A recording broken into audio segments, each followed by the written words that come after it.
Good morning, good afternoon, good evening, everybody. I welcome you to our silver episode of this IHRM Webinar Series. Can you believe this is the 25th webinar in this International Human Resource Management Series? By the way, my name is Miguel Olivas Luján, and I am a professor in the newly established Department of Business, Economics, and Communication at Pennsylvania Western University's College of Science, Technology, and Business.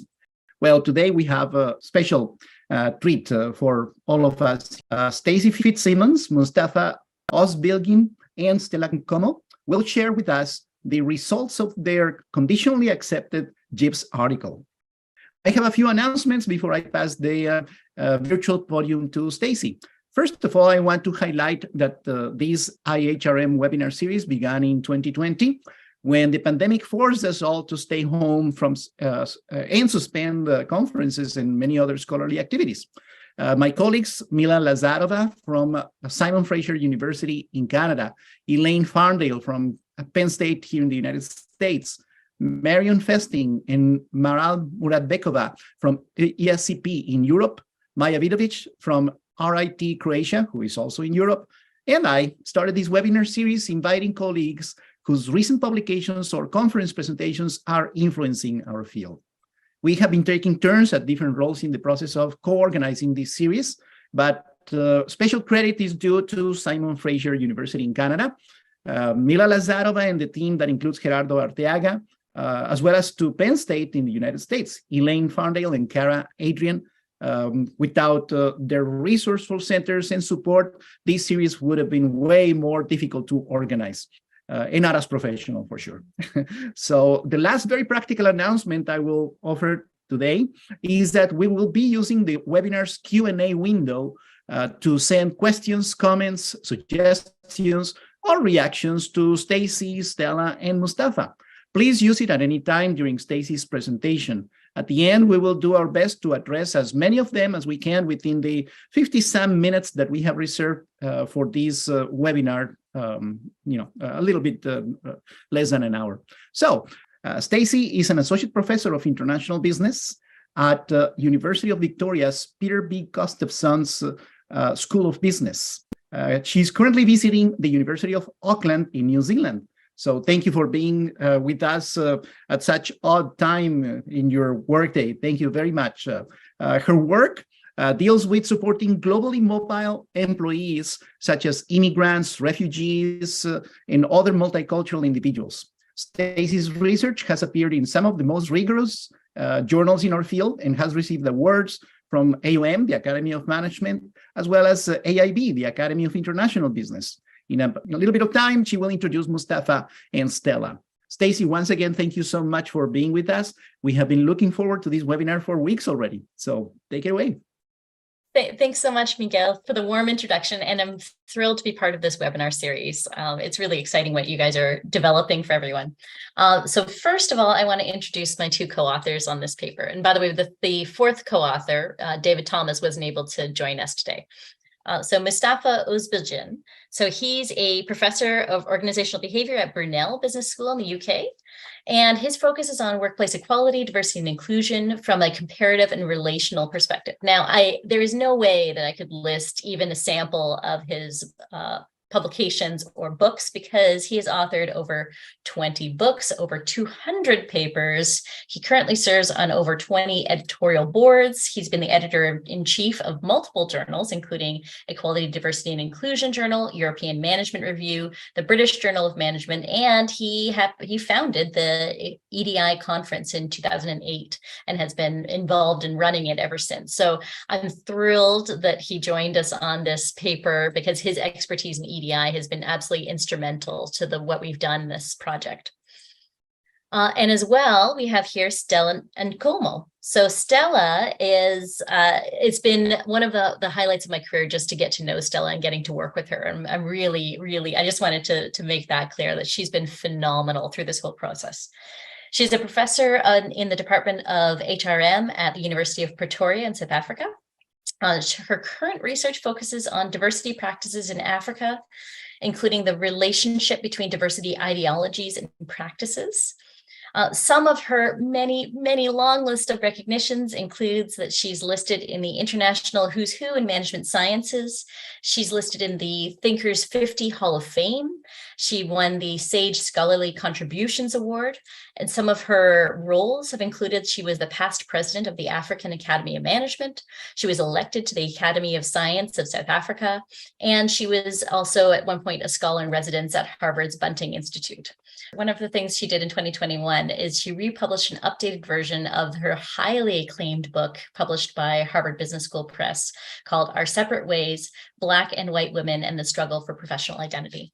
So as a team, something I want to share for those of you attending is that we had two people from more traditional international business background. That was me and Dave Thomas. And then we had two people who came from more mainstream EDI background. That was Mustafa and Stella. And it's been a fantastic composition of our team to look at this research through these two different lenses. And we saw very different things, as I'm going to share with you today. So Stella and Mustafa are here. They are going to be in the helping with the Q&A and possibly in the chat as well. So for those of you attending live, then you can talk with them then, and then also there will be time at the end for Q&A. Before I get into the meat of the topic today, I want to recognize that I've been on these two different Indigenous lands while I've been working on this paper. It's been a many years process. At my home institution at University of Victoria, it stands on the land of the Lekwungen people. That includes the Songhees, the Esquimalt, and Wasanich people, whose lands are under the University of Victoria. And then here in Auckland, I've been really thankful to be welcomed by the Maori people here. And up on the screen is a Maori prayer that is sometimes used to open meetings here at University of Auckland in a good way. So thanks to these Indigenous people for welcoming me in both places. The topic of equality, diversity, and inclusion in international business specifically is something that as a team has interested us for a while. And we actually have two projects going on simultaneously. Today, I'm going to be sharing with you the results of this review article, which is conditionally accepted now at JIBS. But at the same time, we also have a special issue that will be coming out in the Journal of World Business sometime hopefully in 2024. We're about halfway through the process now. And I'm thrilled to report that we had a lot of interest in this special issue. We had around 60 manuscripts submitted, which is, I've heard, the second highest in this board of the Journal of World Business. So there's a lot of interest in this topic. Out of those, we sent 33 out for review, and now we're maybe at the process of about half of those still in the process of being reviewed. So stay tuned. I'm curious to see how we're going to be moving the field forward, for those of you researching this field. We became interested in this topic of examining EDI specifically in the international business context because the moral landscape for EDI is changing rapidly, and it affects international organizations like multinationals differently than it affects domestic firms. So, for example, there's two pictures up on the screen here that demonstrate what's different about EDI in the international context. The bathroom picture is one that some of you might remember this from 2012. There was a global outrage at IKEA. The picture with the mom and the son is the picture from the IKEA catalog that most of the world saw, but the picture without the mom, with the dad and kids, is the picture that was displayed in Saudi Arabia only. And there was the idea that the world was outraged because IKEA was erasing women.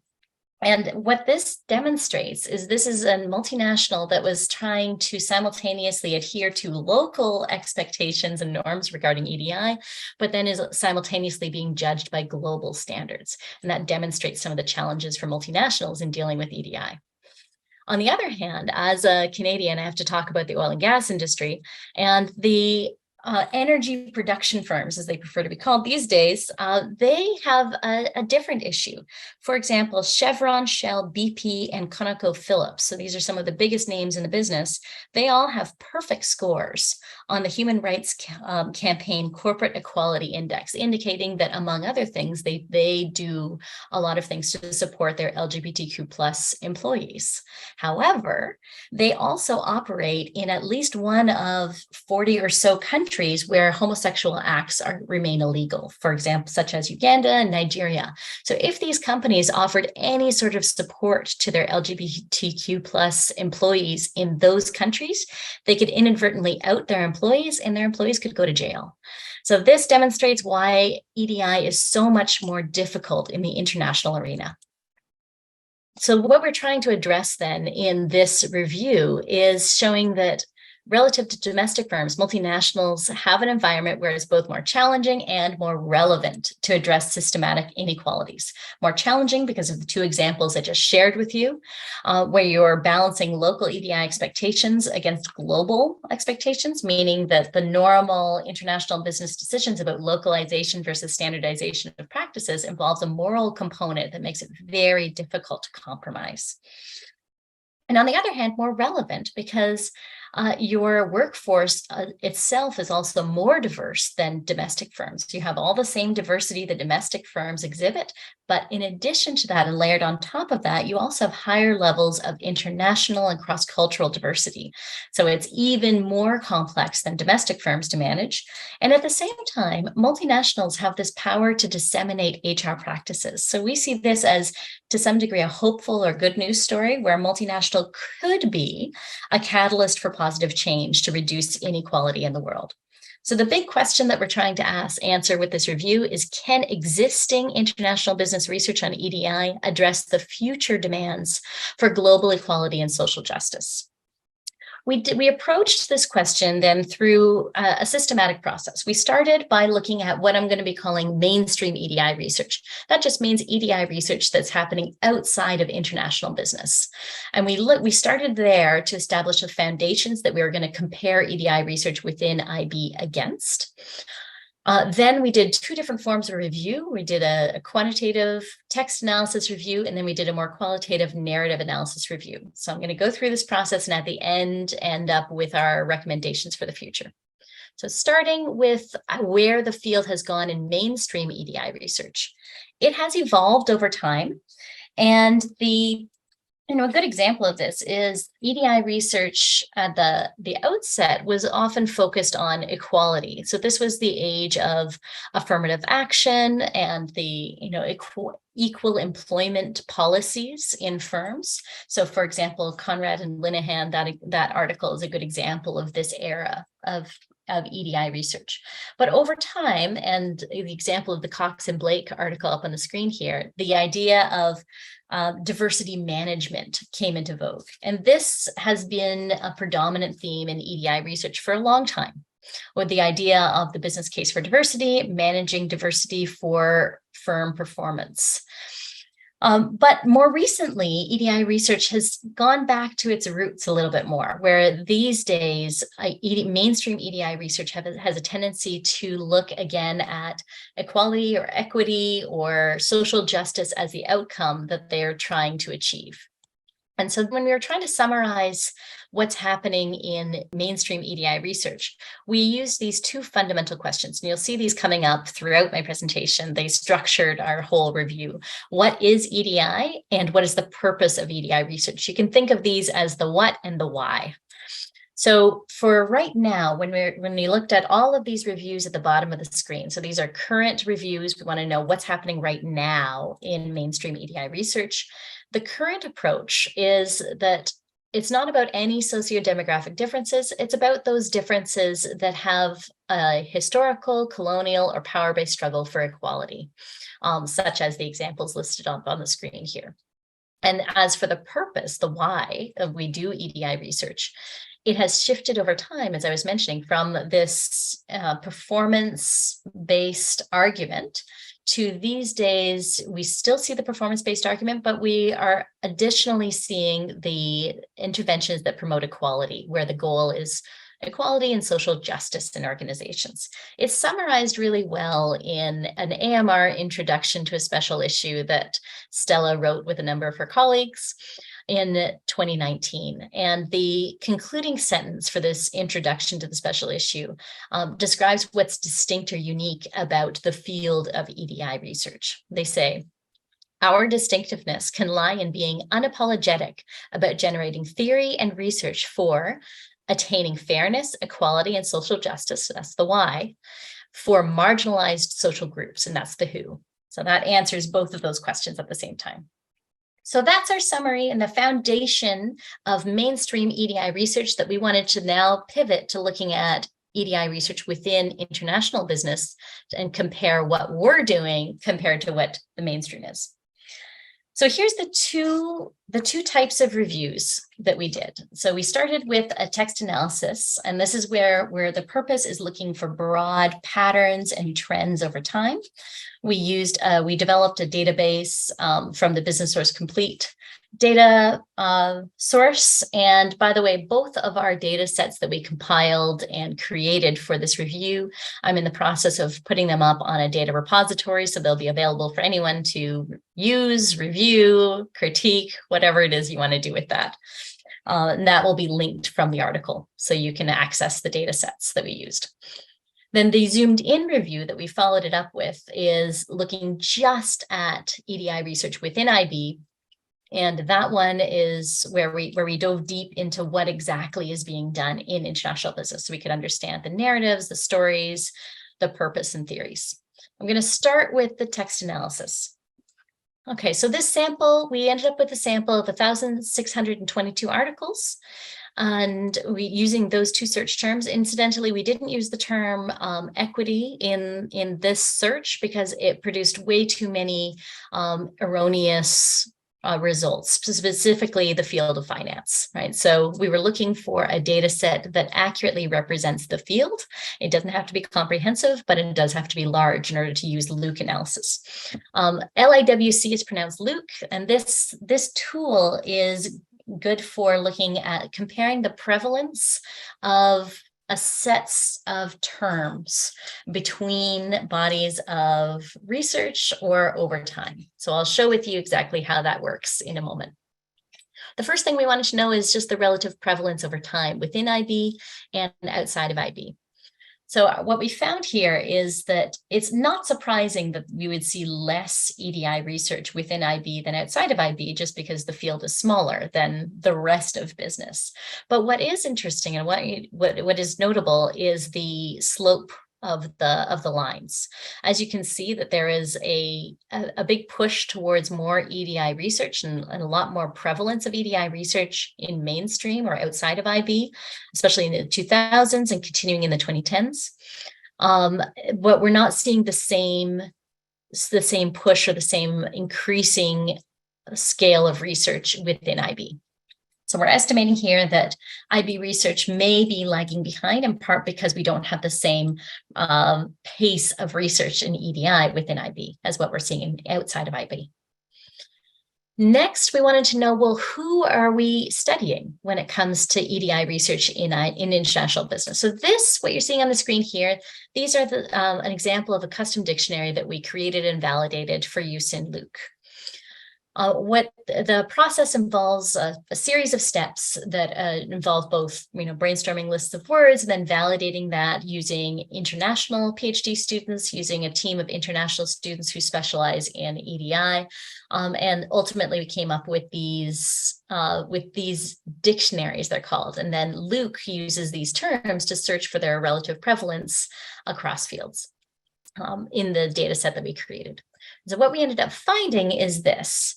There's a couple things that are not too surprising. For example, it's not surprising, and we would have expected that gender is by far and away the most studied category of research, both within IB and outside of IB. It's also not surprising that international business research excels at studying diversity related to nationality and culture. This is what we would normally expect to see. We were somewhat surprised to see that IB ranked so high when it comes to race, because it's not something that we generally see in IB research. And I suspect that some of that might be that Luke was picking up on terms such as ethnicity, which are more accurately representing things to do with race, but can be used in cross-cultural research as well. The other thing that we were surprised at is that international business research wasn't even more prevalent in topics like religious diversity and linguistic diversity, because we see these as areas where international business ought to really excel. So that could be one area for the future that I think, especially linguistic diversity, I'm seeing a lot more these days, and I hope to see more in IB research about religious diversity as well. So that was that first question in terms of what is EDI research. Then the second question about why, or what is the purpose of EDI research? We turned to this categorization by Eli and Thomas in 2001. They developed the first three categories, what we're calling diversity rationales, arguments for why organizations diversify. The performance argument is essentially diversifying because you want to, usually using the business case for diversity. The institutional argument is diversifying because you have to, usually adhering to rules and laws or to institutional pressures and norms. And then moral arguments for diversifying are diversifying because you ought to, because it's the right thing to do. And then we added a fourth, which has also been done by others before, which is the resistance against diversifying, because we wanted to capture the degree to which EDI research is currently examining some of the resistance against EDI or resistance against diversifying that we're seeing in popular media and in organizations. So we again went through this multi-step process of developing and validating our Luke custom dictionaries, and the custom dictionaries, by the way, will also be available on JIBS through an online appendix. So if any of you are using Luke, you're free to download our dictionaries and use them in your own research. And what we ended up finding is that there weren't actually very big differences between EDI research in international business in the gold and EDI research outside of international business in the black. There are some small differences. For example, EDI research in international business has a slight preference for using terminology related to performance-based arguments and slightly less comfortable using terminology related to moral arguments or the resistance against diversifying. But I want to highlight two interesting findings from this analysis. First of all, that we found that there was a significant overlap between the institutional and moral arguments for diversifying, meaning that in one paper, it would often overlap between those two types of arguments. So in a paper that was examining legal analysis of EDI frameworks would often then also use moral arguments to justify it, and vice versa. So a few examples of this that highlight what you can do in EDI research, especially in international cross-national comparisons. Both of these papers were international comparisons of legal frameworks that used a combination of institutional and moral arguments to make their call about why this is important. The other interesting finding that we noted is we went in and we examined for those papers that were ranked very high on each of the different types of arguments, the top 10 for each argument within IB and outside of IB, to examine what they're talking about, what types of arguments they're making. And the one thing that we noted is for those articles that were examining resistance against diversity, the top 10 outside of international business, 8 out of those top 10 were examining the resistance against immigrant employees, right? So this is obviously a hot topic when it comes to examining the resistance against diversity. It was almost entirely about resistance against immigrant diversity. Within international business, it was only 3 out of the top 10 that were doing the same argument. Now, as you can see up on the screen here, this is a growing area of research, one I happen to be personally interested in as well. And I think that there's a lot of opportunity for international business, given our own expertise in the global mobility of people, to weigh in on these debates about both immigrant diversity in general, and then also examining the resistance against it. I think that Banu Uzkazanchpan said it really well in 2019, and she wrote that migration has become a lightning rod for conversations about the value of diversity and inclusion in liberal democracies. So I like to follow her work. It's excellent. All right, so that's the summary of highlights from what we got from our text analysis. Now I'm going to turn to our narrative review. The purpose of this is to now dive deep into the research just happening within the international business area. So we're no longer comparing it against other research, but we are going to compare it against those foundations that we developed at the very beginning of what the idea is of EDI research outside of IB. We developed a sample of 101 papers. These are from the top 9 journals classified as international business in the ABS journal list. And we had an expanded search list here, although 75% of the articles that we found were found using the search term diversity. So you can already see where one of the trends is in EDI research in international business. We do focus a lot on diversity, less so on any of the others. And then as a team, we classified and commented on all of the factors or the themes at the bottom by research questions, rationales or arguments, theories they used, samples they drew on, what level of analysis, especially of the outcome or dependent variable, methods they were using, and findings. And we used then this data set, which again is going to be available for everyone, to draw some conclusions about answering those 2 fundamental questions. What is EDI research within international business? And what is the purpose of EDI research in international business? I'm going to skip right to our conclusions here. And we ended up deciding that EDI research within international business examines any attribute that differentiates individuals. It particularly emphasizes cultural diversity. That was one of the strongly dominant themes that we noticed when it comes to diversity research in international business. Cultural diversity came out on top. Cultural or national diversity, those were often intertwined.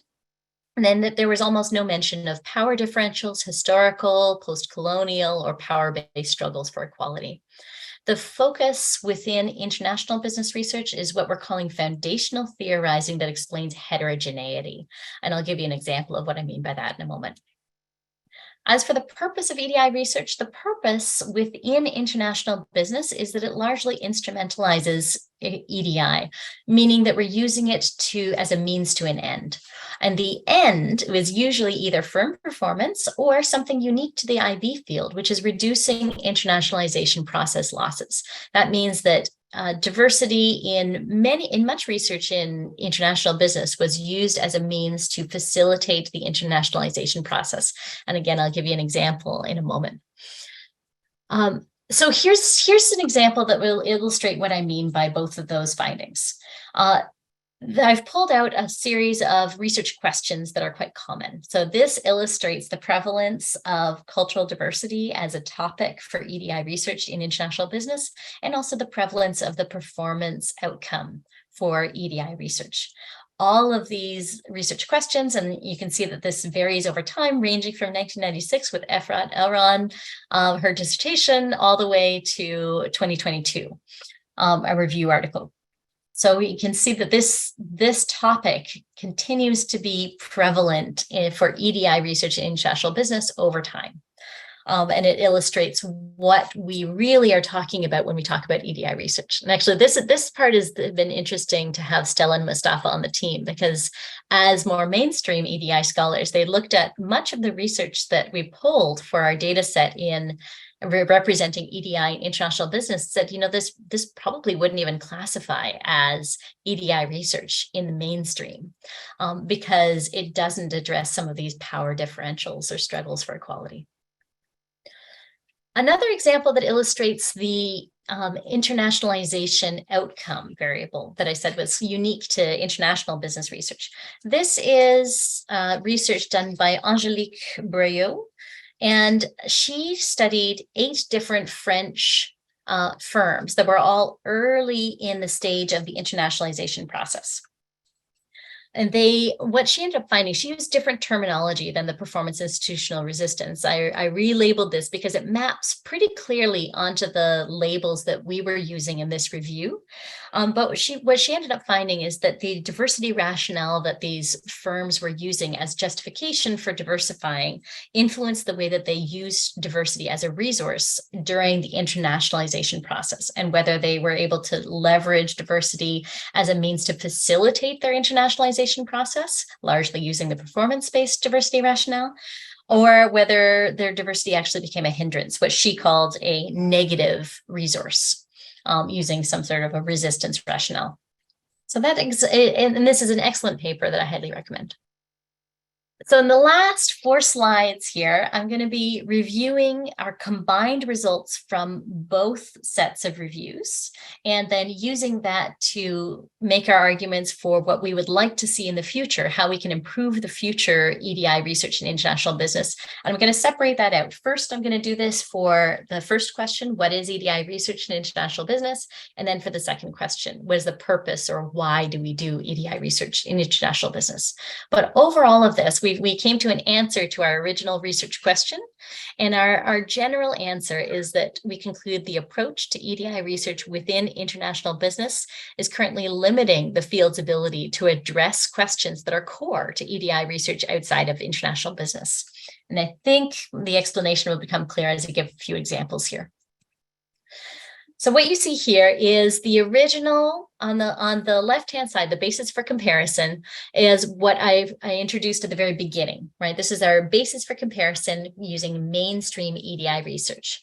So as a reminder, the mainstream EDI research, it focuses on those differences that involve some sort of struggle for equality.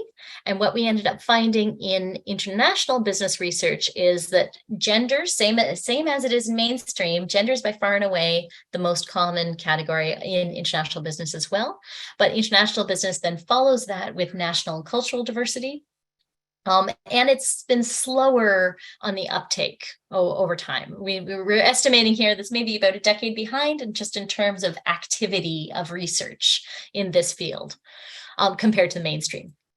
And then our narrative analysis findings, we found that there was almost no mention of power differentials, historical, post-colonial, or power-based struggles for equality, especially in some of the top journals. So this is something that was distinctly lacking in EDI research in international business.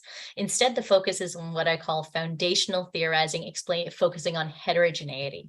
An example of this, and I think this is an excellent paper that I highly endorse, but it demonstrates what I mean by foundational theorizing. This paper is a theoretical paper that draws on multiple fields, including political science and law, and it explains how cultural boundaries and national boundaries interact at multiple levels. So they look within countries, between countries, and then also pan countries. And it's strong theorizing. It explains how heterogeneity interacts across levels and between groups. But it doesn't tend to address the things that are core to EDI research, which is these power-based struggles for equality. So this exemplifies what we do well and maybe what we're currently missing. As a result, what we would like to see in the future is we would like to see much more emphasis on power dynamics when we're examining EDI research. So a sample research question that we would like to see is, how can EDI be managed in multinationals without reproducing the home country's power to define what differences matter? And as well, we would like to see more fluidity and when it comes to our definitions of diversity. And I say this because I know I'm guilty of doing the same, of measuring diversity in a way that's very binary and very static, and that's not reality. So an example research question here is, how do mobile subjectivities impact decisions about localizing versus globally integrating EDI? And this is a particular challenge in the IB arena. So that was the first question, what is EDI research? The second question about purpose, the why do we do it? Reminder from the mainstream EDI research, does it these days, the current EDI research, does it to promote social justice and equality, right? That tends to be the focus of a lot of current EDI research, especially the really core mainstream EDI research. What we found in terms of EDI research within IB is that the dominant rationale tends to be performance gains from EDI or reducing internationalization process losses, facilitating the internationalization process.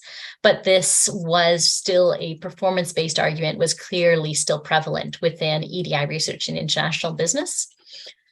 We found that moral arguments were commonly intertwined with institutional arguments, and that when we did see some moral arguments, this is when you were more likely to see some examination of power differentials or power dynamics in research in international business. And so what we would like to see in the future is that we would like to see, we've listed it here as de-emphasizing the performance arguments. We still want to see the performance argument or the business case for diversity. It continues to be interesting. It continues to be important.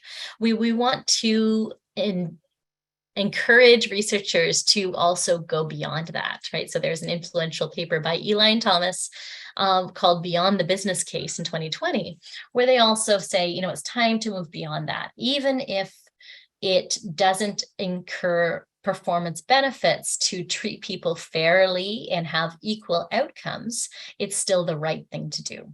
And so this is where we see the moral arguments in particular as being useful as a way to move beyond the business case for diversity. Some examples of research questions that we would like to see in the future are: how do employees from underrepresented groups respond when firms are clearly acting upon the performance arguments for EDI? And there might be international or cross-cultural differences there in how employees respond to that. As well, under what conditions do multinationals exacerbate inequalities? So this is a question that's coming more from the critical diversity studies approach. And finally, we would like to see more examination of the resistance to EDI. This is something that's happening in popular media, and it's something that's happening in our organizations around the world. And we as international business scholars are well placed to examine this and understand what's causing it. So, for example, how have multinationals reduced resistance to immigrant employees? Thanks so much to all of you for sitting through all of that, and stay tuned for the final paper, which hopefully will be coming out soon. If you want a copy earlier than that, feel free to email me and I'm happy to send it to you. And now I think we can open it up to Q&A. Wonderful. Thank you so much, Stacey. We have the webinar chat open as well as the Q&A box open. And in the meantime, while we receive any specific questions, I was starting to type up a specific idea that came to my mind because, as you're probably aware, here in the United States, especially in the practitioner literature, another initial has been added to the EDI acronym, the B, about belongingness. And of course, this is something that we, as researchers tend to need a little bit of time to see exactly what practitioners mean by that.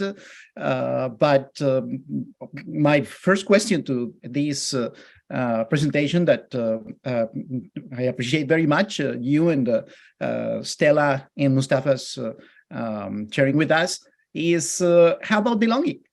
Did you see anything? Do you think this is an area that needs to be added to the discussion? I mean, what are your thoughts? And of course, more than happy to hear not just your thoughts, Stacey, but also Stella's or Mustafa's. Okay, I'll start, Miguel, on that one. That's a good question because this is a very recent development where if you were reading that companies want belonging, right? Ours was a review, and so we would not have picked that up in our review. But what's interesting to me about this new discourse on belonging, if you look closely at the literature on inclusion, belonging is part of the dimensions of being included. So again, it's one of these things that we're adding on terminology, and in a sense, inclusion encompasses the idea of belonging. And so one of the things that's interesting about, I think, our study now, Mustafa and Stacey, when I think about it, and maybe that should be in the whole idea of future research, we didn't find a lot of IB research that really focused on inclusion.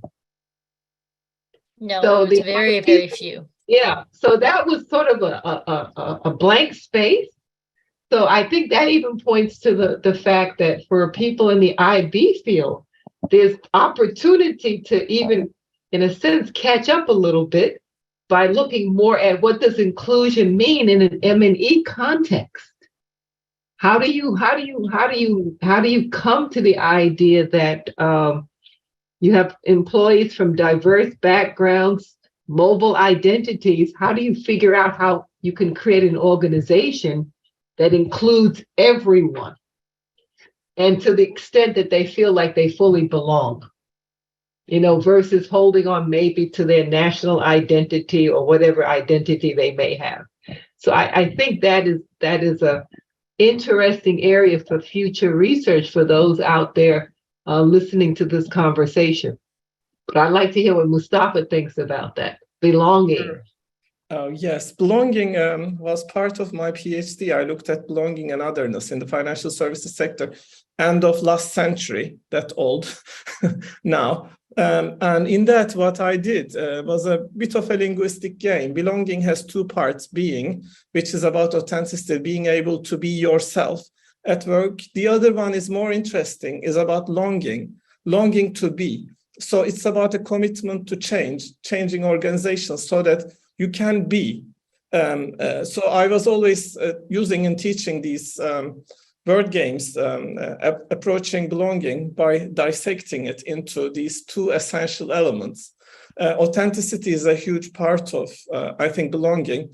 Organizations are crafted by people who do not really represent the current cohorts that are going in. And atypical people, newcomers, find it difficult to remain authentic.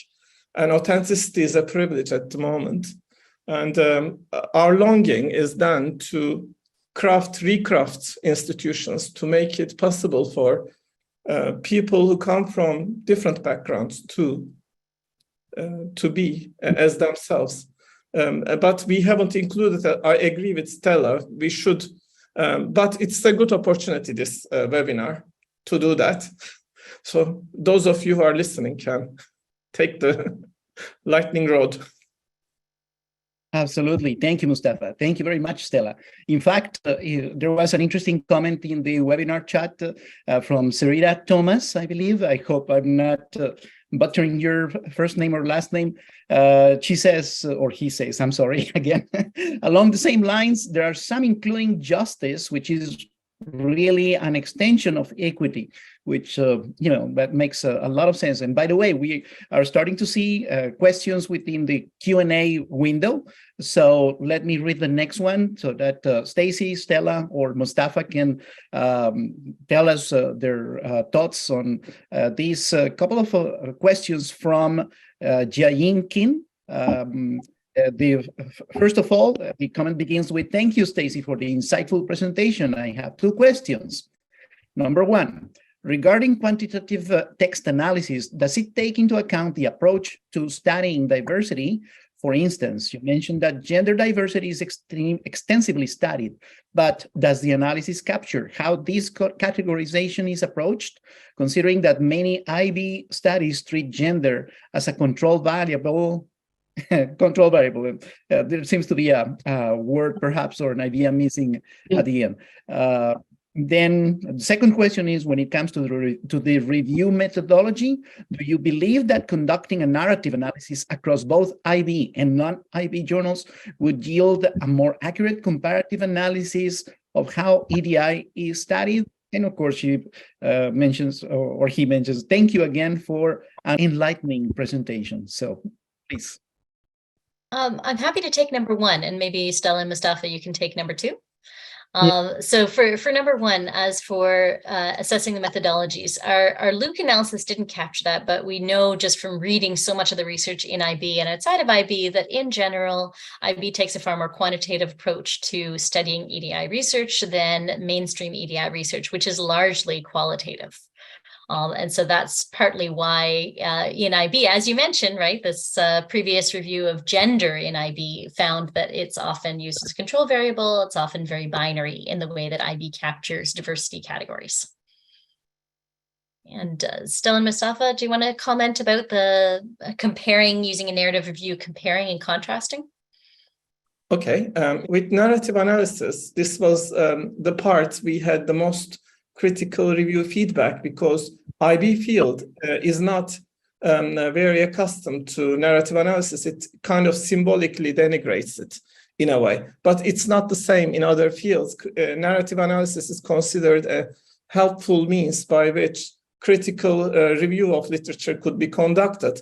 There is actually literature by Trish Greenhalgh showing the spurious hierarchy created in some disciplines that denigrate narrative analysis. So we've taken their advice and we have used critical perspective that narrative analysis provides. So in this case, it really was very helpful, and it has taken us a long time, trust me, to get the reviewers on our side in this case, but it is treated in a different way in other disciplines. Yeah, I don't think we would have found anything different, because the question says comparing IB journals versus non-IB journals. Because we're trying to see how did the IB specifically look at it. So I don't think that we would have gotten anything different. Yeah, I don't the think. unit of analysis is the journal publication itself, not so much the journal in which it appears. I would guess also. Yeah. Very good. Wonderful. Thank you. Thank you very much. If we could go to the next question, it's from Puria Jafari.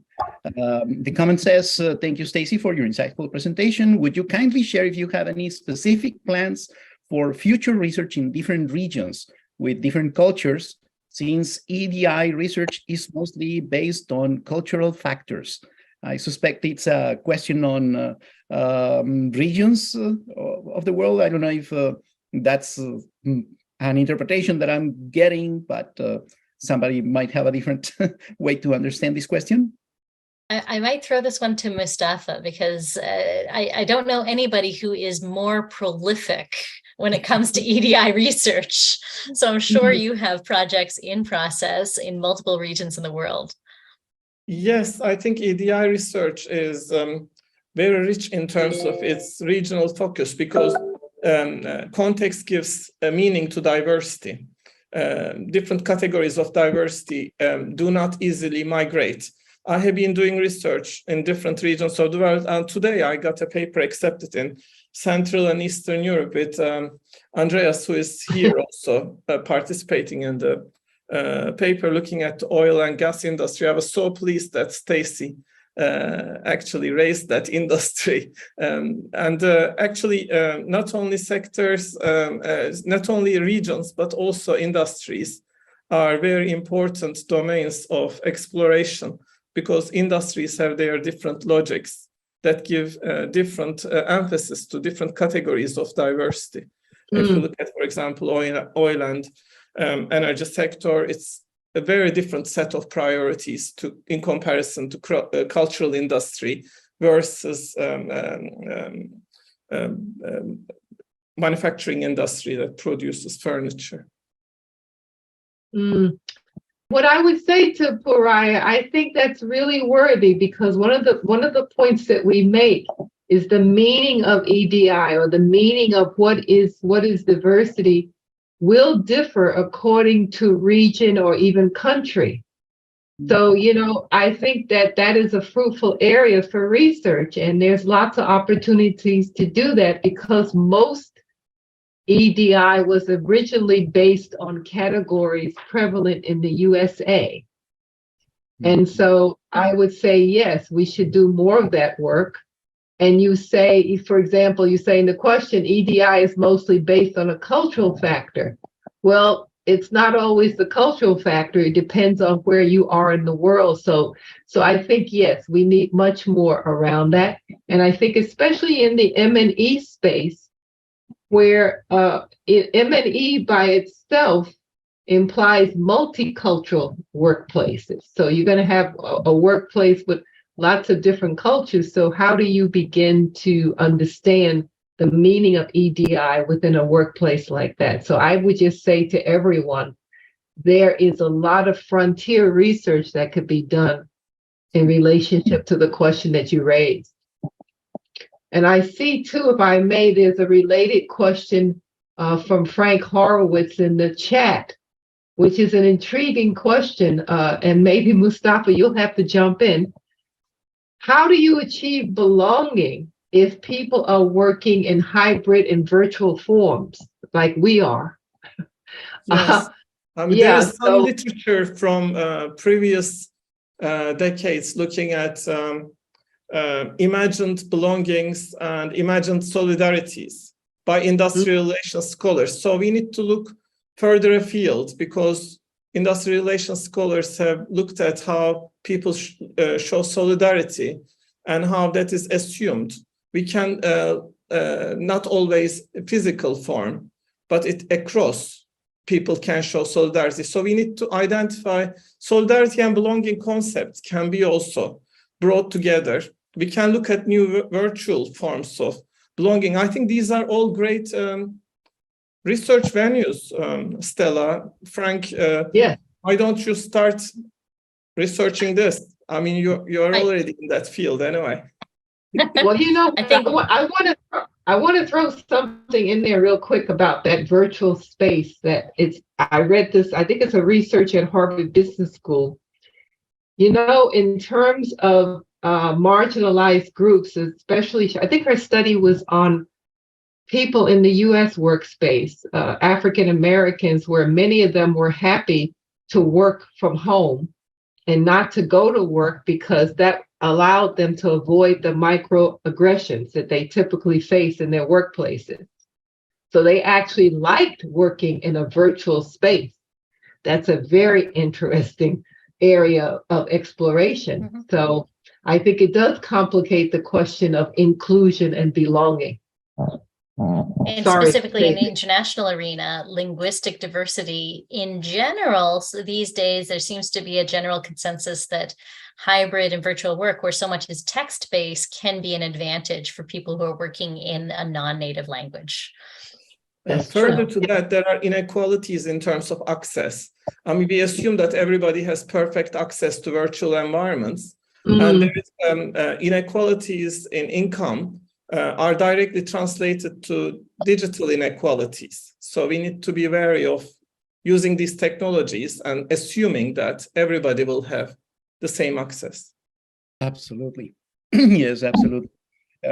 Well, we still have a couple or three more questions that we might want to eventually take a look at. But if you don't mind, let me just share with our audience a few announcements. First of all, we have the next installment of our IHRM Webinar Series with a presentation on how art, particularly paintings, may be used in international HR management research and or teaching. And Jaime Bonache, who I think is with us around here from Universidad Carlos III de Madrid, will be our presenter in September. Details will be provided in a few weeks. If you have signed up, if you're with us, you have signed up for the webinar series. Therefore, you will be receiving a reminder in a few weeks, okay? Also, if you have any suggestions on topics or speakers for the coming year, please send them to me or to any of my fellow organizers, Mila Lazarova, Elaine Farndale, Maral Murekbekova, I'm sorry about that, Marion Festing, or Maya Vidovich. We are looking forward to the next season of this IHRM series in the second half of 2023. Also, there are calls for papers that Elaine Farndale is probably going to post with us for us in a few moments. In fact, again, if you are part of the Center for International HR series mailing list, you have received them very recently, probably today. And please subscribe to our YouTube channel, where we have been posting the recordings for each of the webinars for the benefit of our discipline, of our students, and of our colleagues, anyone who has been unable to join us in this webinar series. Like I said, we still have a couple of minutes, perhaps, and I see in the webinar chat Elaine's links to the calls for papers and to the YouTube channel. But if Stacey, Stella, or Mustafa would like to tell us any either closing comments or address any of the questions on the Q&A, that would be wonderful. Can I the question by Dana Sumter, where she asked, as scholars at the intersection of EDI and IB, how do you personally, as scholars and human beings, grapple with the study of nations which have values or laws which are inherently exclusive or even dehumanizing to some groups? I'd like to bring that back to the research. I think that is a great research study to see how companies are grappling with that. So, for example, Stacey mentioned Uganda. I mean, people can be executed for their sexual identity. So what will companies do? Will you go to do business in Uganda? Like me personally, I probably would say I would speak out about it, but I think the bigger question is, what are organizations going to do? And that's part of one of the issues that came up in our study. This is an excellent question, actually. At many levels, I think our emphasis is generally more confessional. When we are looking at EDI practices, we are looking at mainly overt practices and never subtle and covert forms of support for LGBT communities. We have studied this in another paper recently, because in dangerous contexts, what role HR can play or international business can play to mitigate the danger and risk. I think there is a real absolute need for this kind of research. And some organizations we found do take some subtle forms of support without outing their employees. So, but it's a great venue, Dana, maybe again for you to pursue. The other approach that I find helps is taking a more historical perspective. So I'm also part of the GLOBE project, measuring cultures around the world. And in that project, it's been nice to take a historical perspective about how cultures are changing. And one of the dimensions that we measure, of course, is gender egalitarianism. And we can see that even for those countries that are on the low end of the spectrum in terms of gender egalitarianism, that they are also changing over time, and largely, not all, but largely improving. So that can help, I find. Not that the pendulum cannot swing on the other side, like recent years have shown us, right? Unfortunately, so we cannot be too complacent or too optimistic, too rosy. But I don't want to finish this webinar with a dark note. Rather, I'd like to thank you, Stacey. Thank you so much, Stella. Thank you very much, Mustafa. You have given us a lot to think about, which is exactly what we're looking forward to in this webinar series. I apologize to those colleagues who have sent questions and we have not been able to address, but we will receive them and share them with our speakers to the extent that it is possible. They might be able to also send answers. No promises done, just promise that we will share those thoughts with our presenters for the future. So thank you again. Thank you very much. Looking forward to seeing you in September in our IHRM Webinar Series number 26. Have a wonderful rest of your day, everybody. Thank you. Thank you so much for having us. Thank you. Thank you.